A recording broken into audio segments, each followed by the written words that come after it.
A sangre y fuego. Héroes, bestias y mártires de España. De Manuel Chávez Nogales. La gesta de los caballistas. Cogidas del diestro por Currito, el espolique del marqués, piafaban y herían con la pezuña los guijarros del patio las 4 jacas jerezanas de los señoritos. Lustrosa el anca, cuidado los cabos, vivo el ojo, estirada la oreja, espumeante el belfo, prieta la cincha, el rifle en el arzón de la silla vaquera. Volteaba alegre el esquilón en la espadaña del caserío. En la gañanía y sus aledaños, los mozos, con el sombrero de ala ancha echado sobre el entrecejo sombrío y la escopeta entre las piernas, aguardaban sentados en los pollos de piedra y con los caballos arrendados a que se dijese la misa de los señores. Repantigado en su sillón frailuno, cuando el pasaje de la misa se lo permitía, de pie con una rodilla en tierra y la noble testa inclinada cuando el misal lo mandaba, el señor marqués presidía el oficio divino, teniendo a su derecha a la tía Conchita y detrás, tiesos como usos, a sus 3 hijos varones, José Antonio, Juan Manuel y Rafaelito. 3 hombres como 3 castillos, con sus chaquetillas blancas, sus zahones de cuero, la calzona ceñida, las espuelas de plata, la fusta jugueteando entre las manos cuidadas. El páez Frasquito iba y venía a pasitos cortos haciendo sus rituales simulacros delante de una hornacina abierta en el muro del amplio comedor, donde de ordinario se decía la misa de los señores en un altarcito portátil que Oselito, el sacristán, ponía y quitaba todas las mañanas después de haber servido allí mismo el desayuno. Al otro extremo de la vasta pieza oían también la misa el administrador, don Felipe, el aperador Montoya y el manijero Heredia. Por el hueco del torno asomaban la cabeza las mujeres de la cocina, una vieja y 2 mocitas ganosas de recoger siquiera fuese de refilón la bendición del páez Frasquito. Una gran espiral de humo azul, atravesada por un rayo de sol muy tendido, perfumaba el tibio ambiente con el olor de la alucema fresca que Oselito quemaba en el incensario. En la misa de los señores se quemaba alucema y no incienso, porque al señor marqués que le molestaba el olor del incienso, y el páez Frasquito no era demasiado intransigente en estas menudencias litúrgicas. Con los últimos amenes y persignados se fueron a fregar las mujeres. Se quitó el traje de luces el cura. Blandió Oselito el apagavelas, y el señor marqués y sus 3 hijos se calaron los anchos sombreros cordobeses, sujetándolos con los barboquejos, y salieron al patio, donde Currito, el espolique, les esperaba con los caballos. José Antonio, el hijo mayor, le tuvo la silla al padre mientras montaba. A una distancia respetuosa evolucionaban los 40 mozos de la mesnada con sus caballos de labor y sus escopetas. Los 2 guardas jurados, bandolera y tercerola, se metían entre la tropa de caballistas para darles las últimas instrucciones. El señor marqués, a caballo, en el centro del patio, presenciaba cómo se organizaba y ponía en marcha su tropilla. Sus hijos le daban escolta mientras el aperador y el manijero, sus lugartenientes, iban y venían resolviendo las dificultades que a última hora se presentaban. Cuando ya todo estuvo dispuesto, salieron a despedir a los expedicionarios el páez Frasquito y la tía Concha. Detrás de ellos el coro de las mujeres de la cocina lloriqueaba discretamente. La tía Conchita, con sus 70 años, era la única mujer de la ilustre familia que quedaba en el cortijo. Las hijas y las nueras del marqués estaban en Biarritz, Cascaes y Gibraltar desde antes de que comenzase la guerra.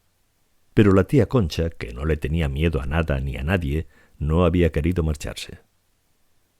—¿Qué, páez Frasquito, no se atreve usted a ser de la partida? —Mucho me gustaría ir a la caza de esos bandidos rojos, pero no me atrevo por temor de los hábitos. Luego dicen que los curas somos belicosos y sanguinarios. —Vamos, páez Frasquito, déjese de escrúpulos y véngase con nosotros. Si los rojos le cogen a usted, no van a andarse con muchos miramientos para rebanarle el pescuezo. Ni corto ni perezoso, el páez Frasquito, que lo estaba deseando, pidió una escopeta y una canana que se ciñó sobre la sotana, cambió el bonete por un sombrero cordobés y saltó gallardamente al lomo de un caballejo. —Conste —dijo—, que el páez Frasquito no le tiene miedo ni a los rojos ni a los negros. El marqués, torciendo el busto desde la silla, se encaró con su gente que ya se ponía en marcha. Hubiese querido pronunciarles una brillante arenga. temió hacerlo mal y se contentó con un ademán y un grito. «¡Viva España!», exclamó. «¡Y la Virgen del Rocío!», añadió el cura. Contestaron los caballistas tremolando los sombreros y la tropilla se puso en marcha. Delante, en descubierta, iban los 2 guardas jurados seguidos por los 3 hijos del marqués con el aperador y el manijero. Luego marchaba el marqués llevando a un lado al cura y al otro al administrador, y tras ellos, a pie, Currito, el espolique, y Oselito, el sacristán. Venía después la masa compacta de los caballistas, todos ellos asalariados del marqués, vaqueros, yegüerizos, pastores, gente del campo nacida y criada a la sombra del cortijo y del marquesado. El marqués, el cura y el administrador conversaban. «El general Queipo», decía el marqués, «me llamó para decirme que si le ayudábamos estaba dispuesto a dejar limpia de bandidos rojos la campiña del condado. Ayer tarde salió de Sevilla un centenar de moros y otro de legionarios que con media docena de ametralladoras van a ir barriendo por la carretera general hasta la provincia de Huelva. Yo me he comprometido a ir con mi gente limpiando estos contornos hasta reunirnos con ellos». De Sevilla ha salido también el alcabeño con su tropa de caballistas, en la que van los mejores jinetes de la aristocracia sevillana y los hombres de su cuadrilla, sus banderilleros y picadores, tan valientes como él y capaces de lidiar lo mismo una corrida de Miura que un ayuntamiento del Frente Popular. Detrás de los moros y los legionarios deben de haber salido de Sevilla esta mañana 3 camiones con 40 o 50 muchachos de la falange.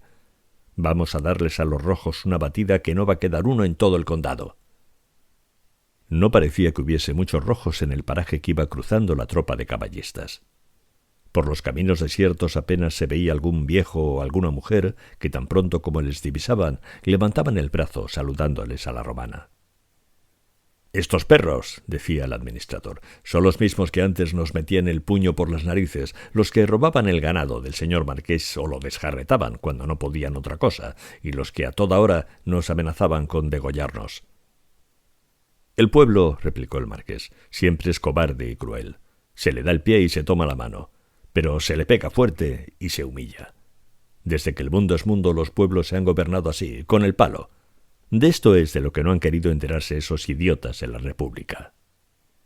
Y como no tenía nada más que decir, se calló. Que las nubes blancas y redondas caminaban por el azul al mismo paso lento de la cabalgata. La campiña desierta, sin un árbol, sin una casa, sin una loma, patentizaba la esfericidad de la tierra. A la cabeza del cortejo, los 3 hijos del marqués charlaban con el aperador y el manijero. «¿Qué gente tenemos enfrente?», preguntaba a Rafael, el Benjamín de la familia, un muchacho simpático y alegre al que tuteaban todos los viejos servidores de la casa. «Poca, Rafaelito. Si no ha venido gente de las minas de Río Tinto, los campesinos de estos contornos que se han ido con los rojos son pocos. Eso sí, los mejores». «¿Cómo los mejores?», preguntó con mal talante el mayorazgo. «Hombre, los mejores para la pelea, quiero decir. Los más rebeldes, los que son más capaces de jugarse la vida. También nosotros tenemos gente brava. Ahí viene el Picao, el Sordito y el Lunanco. Pse, guapos de taberna. Pídale usted a Dios, señorito, que las cosas vayan bien y los rojos no acierten a darle al señor marqués o a uno de ustedes.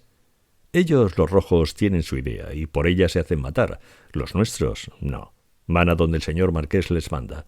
Que él no nos falte». «¿Quién manda a los rojos?», preguntó Rafael. «A esos no los manda nadie. Estaba con ellos el maestrito de Carmona, aquel muchacho comunista». «¿Julián? Amigo tuyo, creo que fue». «Sí, siendo estudiante le conocí. Pues entre él y 2 o 3 obreros mecánicos de Sevilla, de los que venían al campo a conducir los tractores, gobiernan a los gañanes». «Pensaba bien mi padre cuando no quería que entrasen las máquinas en el campo», replicó José Antonio. «Decía él que antes se arruinaba que meter un hombre vestido de azul en una gañanía. Esos obreros de la ciudad son los que han envenenado a estas bestias de campesinos». El ruido de un disparo cortó en seco la charla.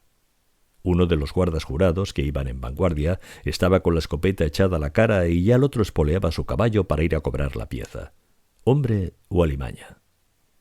Un hombrecillo como una alimaña que se revolcaba y gemía entre los jarales. José Antonio y Juan Manuel se adelantaron.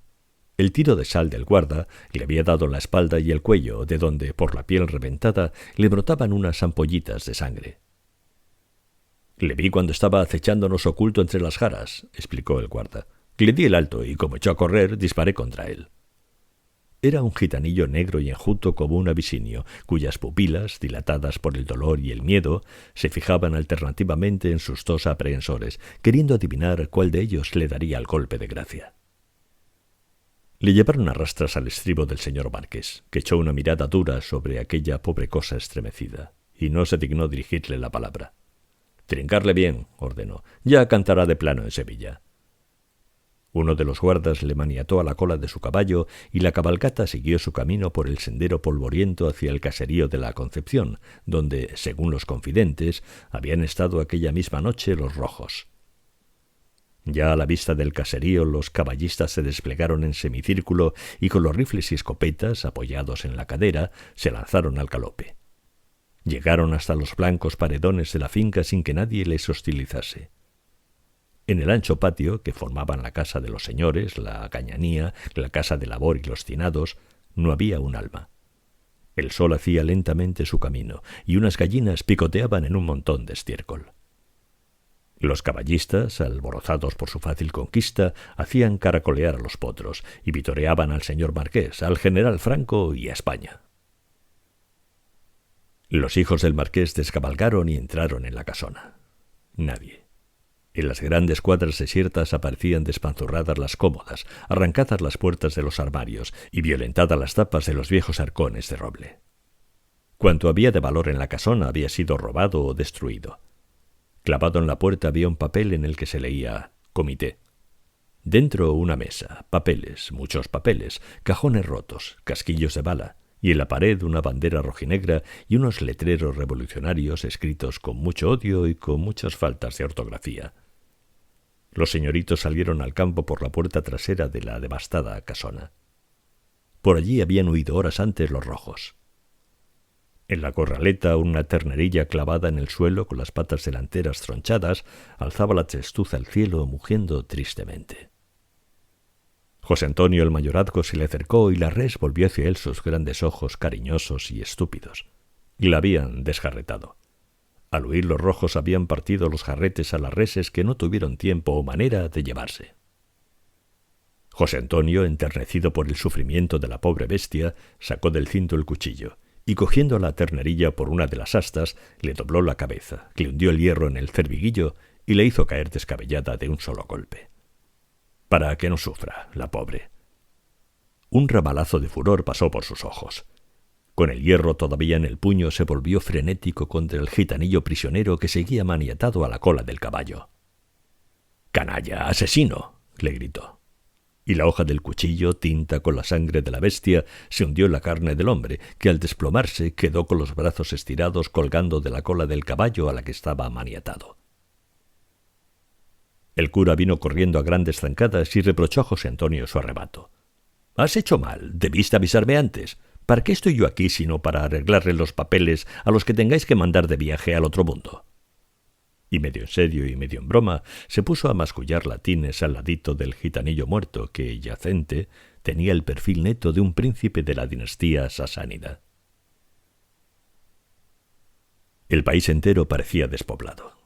Toda la mañana estuvo caminando la mesnada sin encontrar alma viviente que le saliese al paso. A mediodía llegaron los caballistas a las primeras casas de Villatoro. El marqués ordenó que la mitad de su gente descabalgase y, dejando los caballos a buen recaudo, fuesen descubierta dando la vuelta por las afueras del pueblo hasta cercarlo. Los rojos podían haberse hecho fuertes en el interior de las casas.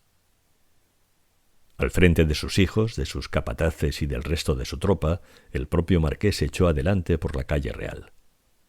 El paso de los caballeros por la ancha vía fue un desfile solemne y silencioso. Solo sonaban en el gran silencio del pueblo los cascos ferrados de las caballerías al chocar contra los guijarros de la calzada. Las puertas y las ventanas de las casas estaban cerradas a cal y canto, pero los tejadillos y terrazas colgaban lacias las sábanas blancas del sometimiento. El marqués y su escolta llegaron a la plaza mayor. Frente al ayuntamiento humeaban aún los renegridos maderos de la techumbre de la iglesia y las tablas de los altares hechas astillas y esparcidas entre el cascote de lo que fueron muros del atrio. El viento se entretenía en pasar las hojas de los libros parroquiales y los grandes misales, cuyos bordes habían mordisqueado las llamas. Parapetados estratégicamente en las esquinas, con el rifle o la escopeta entre las manos y dispuestos a repeler cualquier agresión, aguardaron los caballistas a que se les juntaran los que habían salido en descubierta.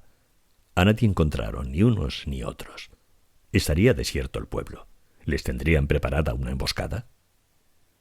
Una ventanita angosta del sobrado de una casucha miserable se abrió tímidamente, y por ella asomó una cabeza calva con una cara amarilla y una boca sin dientes que gritó: «¡Arriba España!». «¡Arriba España!», contestaron los caballistas bajando los cañones de las armas.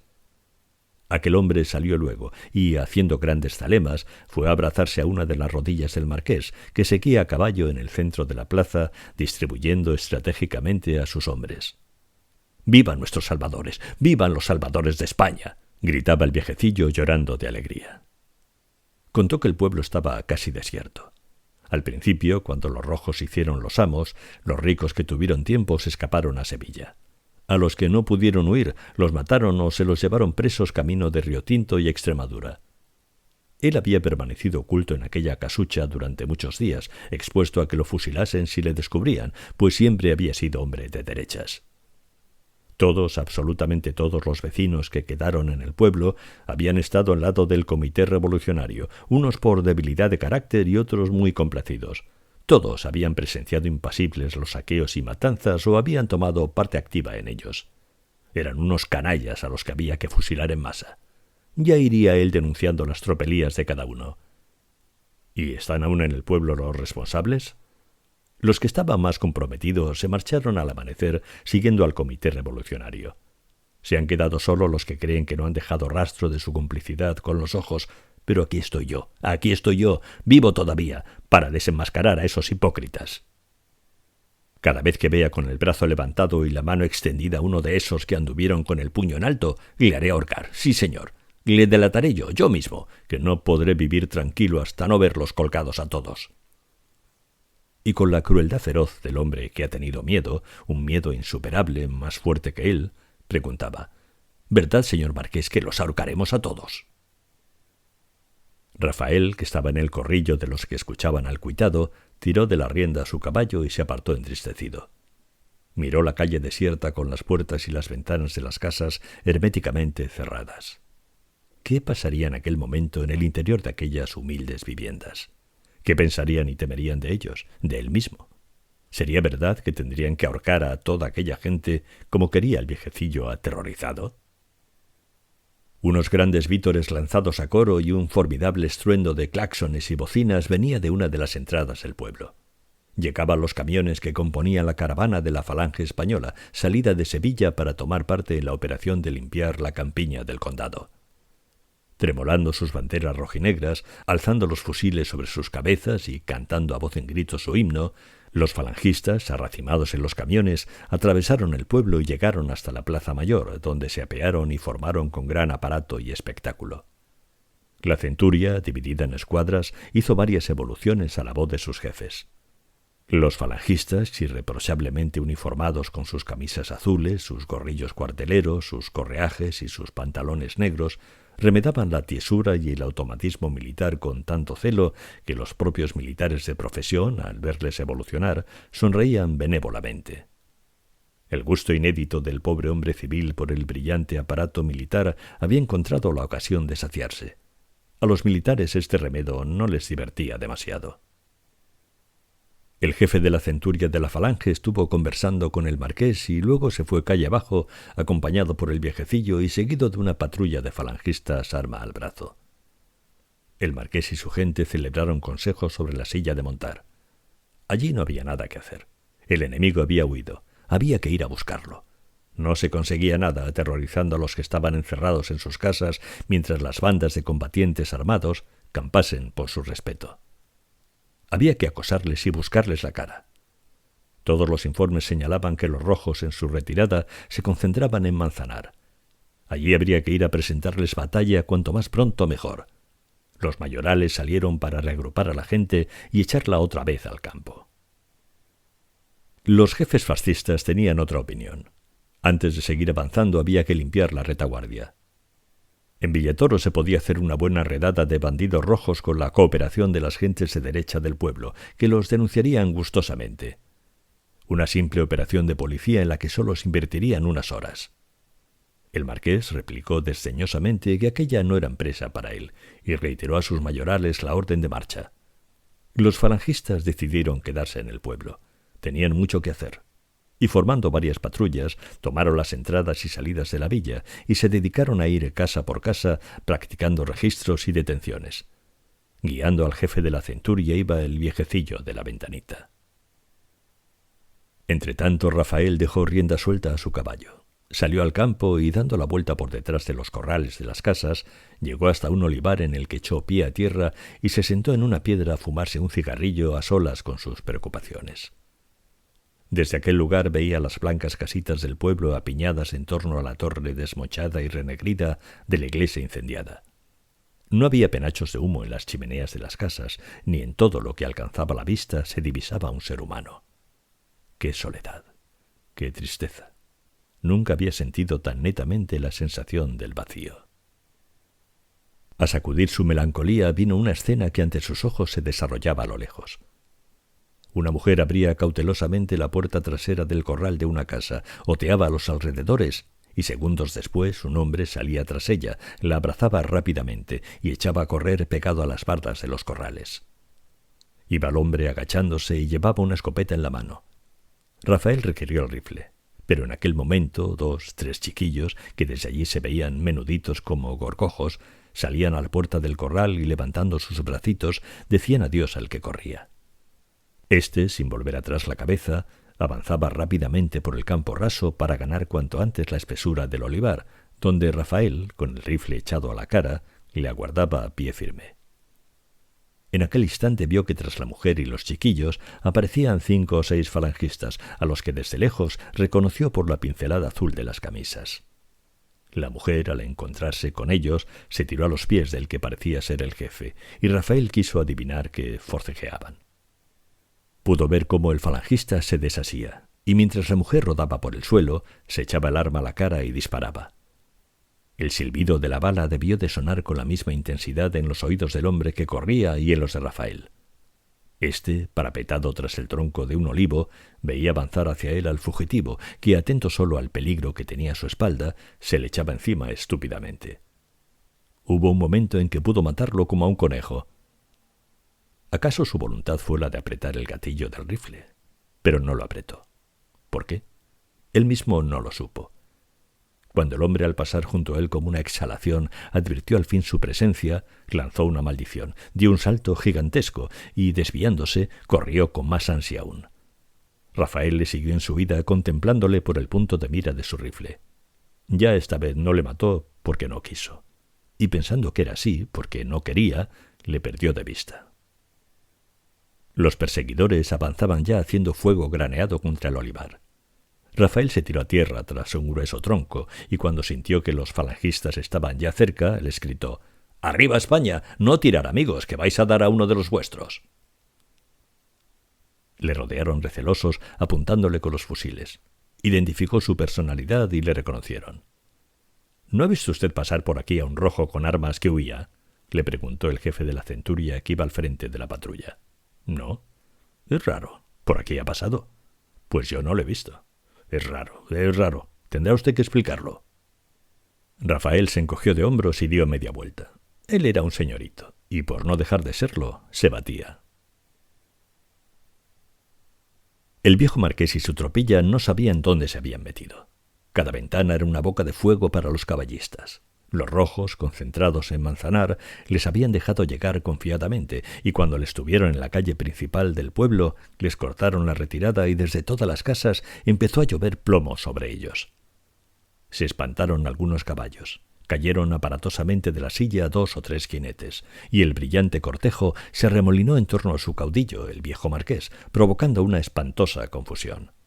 Regiendo con mano firme su caballo encabritado, gritó el marqués: «¡Adelante! ¡Viva España!». Y rodeado de sus hijos y sus mayorales, que hacían fuego desesperadamente contra los invisibles enemigos, se abrió paso hacia la plaza mayor. Tras él se precipitó el grueso de los caballistas. Cuando desembocaron en la plaza al galope, los rojos, que apostados en la bocacalle les hacían fuego a mansalva, tuvieron un momento de desconcierto. Esperaban que los caballistas hubiesen retrocedido en vez de avanzar. El no haberlo hecho así les salvó. José Antonio y Juan Manuel, blandiendo los rifles como mazas, se echaron sobre los tiradores rojos y los dispersaron momentáneamente. Aquellos instantes los aprovecharon los caballistas para refugiarse primero en los soportales de la plaza, tirarse de los caballos y entrarse luego en tromba por el caserón del ayuntamiento adelante, arrollando a los que quisieron oponerle resistencia. Bajo un fuego mortífero los caballistas fueron llegando hasta allí y parapetándose. Los que se rezagaron cayeron cuando intentaron atravesar la plaza, batida desde las 4 esquinas por un fuego terrible de fusilería. Los caballos abandonados corrían por la plaza de un lado para otro bajo un diluvio de balas que, uno tras otro, los fueron abatiendo. Las bestias heridas y chorreando sangre emprendían furiosas galopadas alrededor de la plaza, buscando inútilmente una salida. Uno de los caballistas que yacía herido en el suelo fue espantosamente pisoteado. Otro, que salió insensatamente a salvar a su caballo, cayó abrazado al cuello de la bestia. La misma bala los había matado a los dos. Cuando no quedó un ser vivo en el ámbito de la plaza y los caballistas que se habían salvado estuvieron atrincherados y en condiciones de impedir momentáneamente cualquier intento de asalto a la casa del ayuntamiento, vieron que del bizarro escuadrón solo quedaban 2 decenas de hombres válidos y 8 o 10 heridos. Los demás habían muerto o andaban huidos por el campo. Refugiadas en los sótanos del caserón, encontraron los fugitivos a 5 o 6 mujeres y 8 o 10 chiquillos que se encontraban dentro al hacer su irrupción los caballistas y que quedaron en rehenes al ser arrollados y expulsados los rojos. Estos seguían disparando, pero ya los hombres del marqués estaban a cubierto. La casa del ayuntamiento era sólida, estaba aislada y podía intentarse la resistencia durante algunas horas.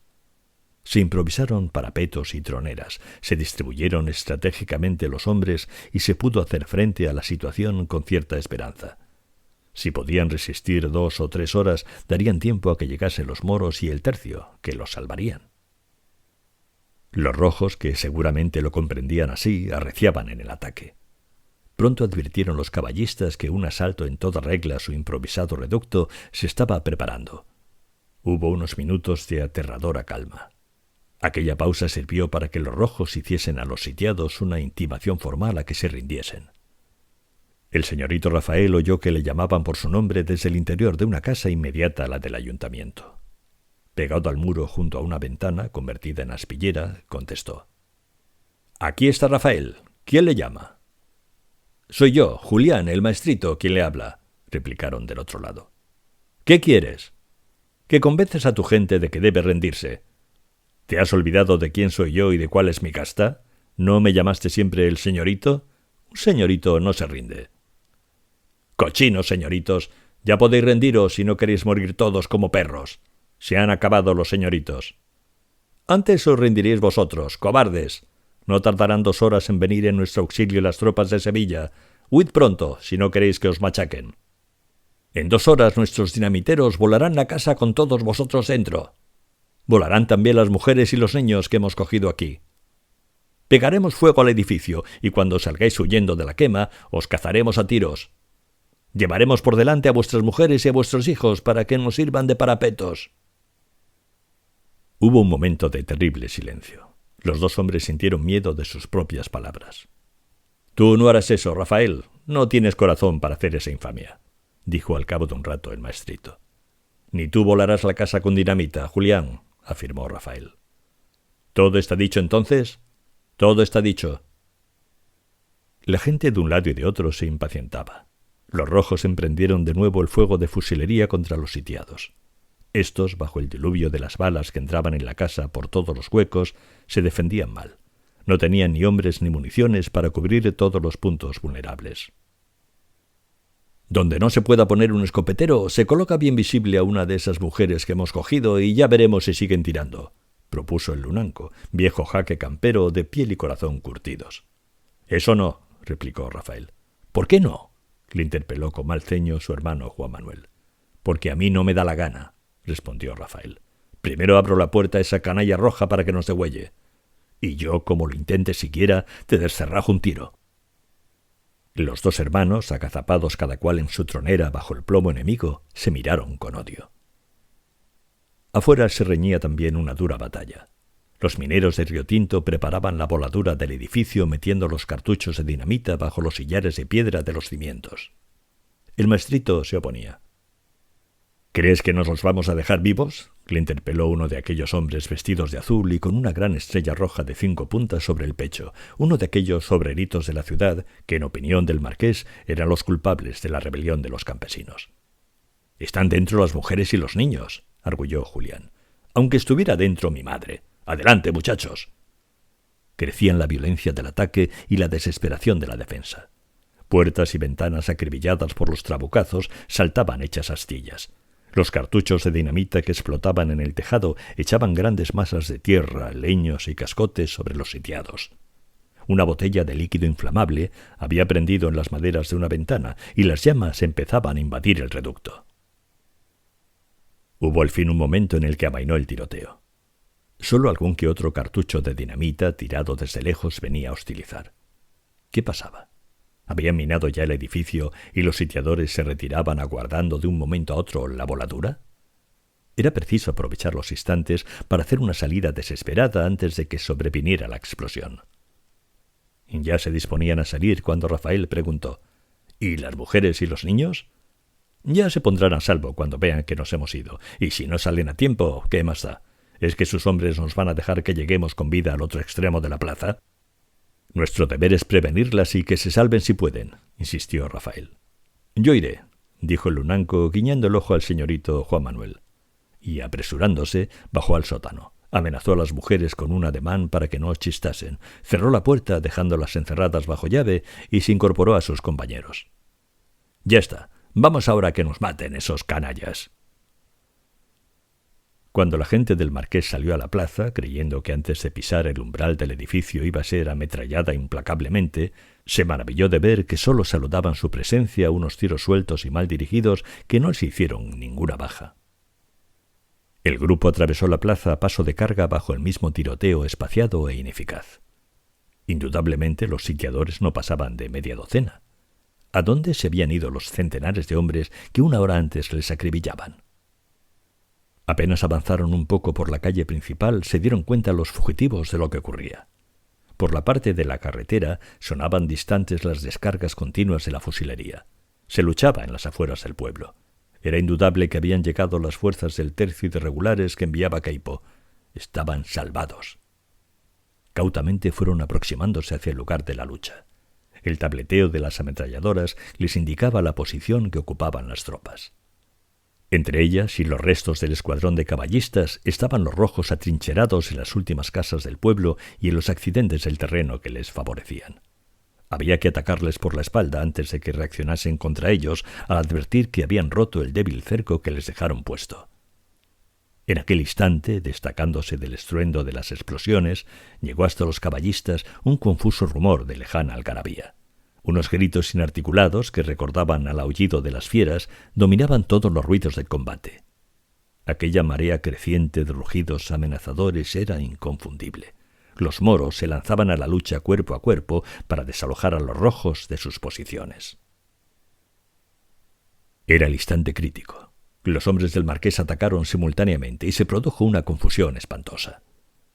La batalla tomó en aquel punto ese ritmo de vértigo que hace imposible al combatiente advertir nada de lo que ocurre a su alrededor. Las batallas no se ven, se describen luego gracias a la imaginación y deduciéndolas de su resultado. Se lucha ciegamente, obedeciendo a un impulso biológico que lleva a los hombres a matar y a un delirio de la mente que les arrastra a morir. En plena batalla no hay cobardes ni valientes.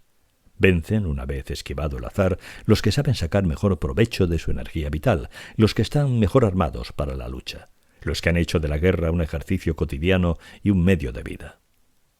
Vencieron, naturalmente, los guerreros marroquíes, los aventureros de la legión, los señoritos, cazadores y caballistas. El heroísmo y la desesperación no sirvieron a los gañanes rebeldes más que para hacerse matar concienzudamente. Una hora después los moros acaban ensartados en la punta de sus bayonetas a los que aún resistían en sus parapetos, y cazaban como a conejos a los que por instinto de conservación buscaban un escondite. Las tropas victoriosas entraban rociando por las calles del pueblo. Tras ellas venía la centuria de la Falange y la tropa de caballistas que acaudillaba el famoso torero el Alcabeño. La lucha había sido dura y el castigo tenía que ser ejemplar. Las patrullas de falangistas entraban en las casas y se llevaban a los hombres que encontraban en ellas. A los que se cogía con las armas en la mano se les fusilaba en el acto. Un sargento moro de estatura gigantesca, que iba abrazado a un fusil ametrallador, a una simple señal de sus jefes, regaba de plomo a los prisioneros que le llevaban, pespunteándolos de arriba abajo con el simple ademán de abatir el cañón de su arma. Se fusilaba en el acto a todo el que ofrecía la sospecha de que había disparado contra las tropas. La comprobación era rapidísima. Se le cogía por el cuello de la camisa y se le desgarraba el lienzo de un tirón hasta dejarle el hombro derecho al descubierto. Si se advertía en la piel la mancha amoratada de los culatazos que da el fusil al ser disparado, pasaba en el acto a la terrible jurisdicción del sargento moro. Y así iba cumpliéndose por casas, calles y plazas la horrenda justicia de la guerra. Rafael, apartándose de los suyos, volvía de la batalla con una amargura y una tristeza inefables. Las sombras de la noche, que apagando los ramalazos sangrientos del ocaso caían sobre el pueblo, se volcaban también sobre su corazón. Al doblar la esquina de una calleja solitaria, vio el bulto de un hombre que corría hacia donde él estaba, y que al verle retrocedía precipitadamente y se parapetaba en el quicio de un portal. Creyó reconocerlo. «¡Julián!». El fugitivo no respondió. «¡Julián!», repitió Rafael. «Déjame pasar o te mato», dijo al fin la voz dura del maestrito. «Vete», replicó Rafael apartándose. «No creerás que soy capaz de delatarte. Sois capaces de todo, asesinos». Echó a correr el maestrito y al pasar junto a Rafael le escupió de nuevo. «¡Asesinos!». Aún no había doblado la esquina cuando se le echó encima una patrulla. Sonaron como palmadas unos tiros de pistola. Las sombras permitieron a Rafael darse cuenta de que los de la patrulla acorralaban al maestrito y que en pocos segundos caían sobre él y le agarrotaban. «Ahora le matarán», pensó acongojado. Pero no, a quien quería matar era él. Le habían visto ocultándose en el fondo de la calleja y, suponiéndole rojo también y en connivencia con el fugitivo que acababan de capturar, le hicieron una descarga intimándole a que se rindiese. «¡Soy de los vuestros!», gritó. Se le acercaron cautelosamente. Esta vez no le valió su nombre. Junto con el maestrito se lo llevaron detenido y le hicieron comparecer ante el jefe de la centuria de la Falange, al que no supo explicar satisfactoriamente su presencia en aquella calleja solitaria junto a uno de los más caracterizados cabecillas marxistas, sobre todo después del primer encuentro que por la mañana había tenido con los falangistas en circunstancias análogamente sospechosas. Y a Sevilla se lo llevaron preso junto con el maestrito y con los rojos que por azar o por conveniencia de información no habían sido fusilados. La cárcel que los fascistas de Sevilla habían improvisado en un viejo music hall popular, el pintoresco Salón Variedades de la calle de Trajano, no se parecía en nada a una cárcel. La campaña de represión que las tropas, los requetés y la Falange hacían por los pueblos de la provincia volcaban diariamente sobre la capital una enorme masa de detenidos que tenían que ser alojados en los lugares más inverosímiles. Y los grandes salones de baile del Variedades, poblados por una humanidad abigarrada de campesinos, obreros, señoritos rojos, que también los había, viejos caciques de los pueblos que para su mal habían jugado a última hora la carta del Frente Popular, profesores hazañistas, intrigantes, agitadores y periodistas republicanos, ofrecían un aspecto desconcertante y caótico. Durante el día la cárcel del Variedades era el lugar más pintoresco del mundo. El buen aire, la compostura y el gracejo de los andaluces excluían toda sensación de tragedia. Una verdadera nube de vendedores ambulantes de chucherías acudía a las puertas de la prisión. Los camaroneros, con la cesta al brazo, voceaban su mercancía por las galerías. En un rincón canturreaba fandangos un limpiabotas comunista. Un alcalde de pueblo, que había sido primero de la dictadura y luego de Martínez Barrio, contaba cuentos verdes. Y en un corrillo, un empleadillo afeminado y chismoso ridiculizaba a los jefes fascistas de Sevilla, relatando episodios escabrosos de sus vidas con tal agudeza y tan mala intención que sólo por ellas estaba en la cárcel. Un jorobadito, al que los rojos habían matado 2 hermanos, iba y venía en funciones de cancerbero. Y aunque estaba allí y había solicitado aquel puesto movido por un odio y un anhelo de venganza feroces, tenía buen cuidado de no hacer nunca un ademán o un gesto que traicionase su oculta e inextinguible saña. Los fascistas, con esa manía reformadora de las costumbres que ataca a todos los partidarios de las dictaduras, querían imponer a los presos una disciplina aparatosa de origen germánico, a base de duchas, gimnasia sueca y tiesura militar. Pero se aburrían pronto al tropezar con la resistencia pasiva e inteligente de los presos y, a fin de cuentas, les dejaban hacer lo que querían. Canturrear, murmurar por los rincones y mordisquear camarones o patas de cangrejo, lo que por naturaleza ha hecho siempre el hombre andaluz caído en cautividad o desgracia. Al anochecer, todas aquellas sugestiones pintorescas se borraban como por ensalmo, y aquellas gentes que durante las horas de sol se mostraban frívolas e indiferentes a su destino, se replegaban sobre sí mismas y, acurrucadas junto a los petates, contaban angustiosamente las horas que faltaban para que amaneciese. El conticinio era el quiebro trágico de la jornada. A esa hora el jorobadito recorría las galerías y llamaba por sus nombres a los presos que figuraban en una lista que llevaba en la mano. En la calle gruñían ya los motores de unos camiones. A uno de ellos eran conducidos los presos a quienes el jorobadito requería. No eran frecuentes las rebeldías ni los aparatosos derrumbamientos. Los hombres se dejaban llevar como el ganado. Alguna vez, a lo sumo, se esbozaba un gran ademán trágico que se frustraba en el congelado terror del ambiente. «¡Salud, camaradas! ¡Viva la revolución social!», gritaba el que se iba. Nadie le contestaba, y el presito doblaba la cabeza y se dejaba conducir mansamente. El camión en que metían a los presos partía en dirección a la Alameda. Tras él iba otro con una sección de regulares, y cerrando la marcha, un tercero cargado de falangistas. Cuando amanecía, todo había pasado. «Julián Sánchez Rivera, de Carbona», leyó el jorobadito. «Presente», contestó con voz firme y lúgubre el reclamado. Se puso en pie, y antes de echar a andar lanzó una mirada lenta y triste a su alrededor. Acurrucados junto a la pared con los codos en las rodillas y la cabeza entre las palmas de las manos, había 15 o 20 presos que permanecieron inmóviles. Solo un hombre que estaba tumbado en un camastro se irguió y fue con los brazos abiertos en su busca. Se abrazaron silenciosos. Pecho contra pecho sintieron cómo latían a compás sus corazones. Fue un instante, no más. Para ambos valió más que la propia vida entera. Adiós, Julián. Salud, Rafael.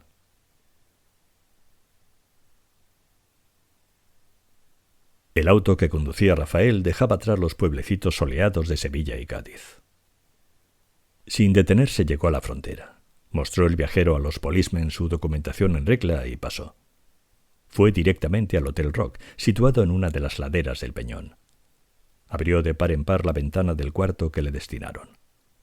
Al otro lado de la bahía empezaban a parpadear las lucecitas de Algeciras, anticipándose al crepúsculo. Detrás, un fondo rojo que luego se hacía cárdeno y finalmente negro había ido borrando el contorno de la tierra de España. Ya no se veía nada. Solo era perceptible en primer término la silueta afilada de los acorazados británicos anclados en la bahía. Ya tarde bajó al hall del hotel. Unas inglesas silenciosas hacían labor de ganchillo. Un viejo magistrado británico, correctamente ebrio, meditaba sus justicias hundido en un butacón. Una norteamericana bonita mostraba las piernas. Una dama respetable se dormía con perfecta respetabilidad y media docena de ingleses no hacían nada, absolutamente nada. Es decir, vivían. Al cruzar el hall advirtió que le miraban. Tuvo la sensación de que llevaba un estigma en la frente y de que el ser español pesaba como un agravio. Haciendo acopio de fuerzas, soportó sin derrumbarse el peso terrible que sentía caer sobre sus hombros. Cargó con todo, con todo. Y aún tuvo alma para levantar la cabeza y seguir adelante.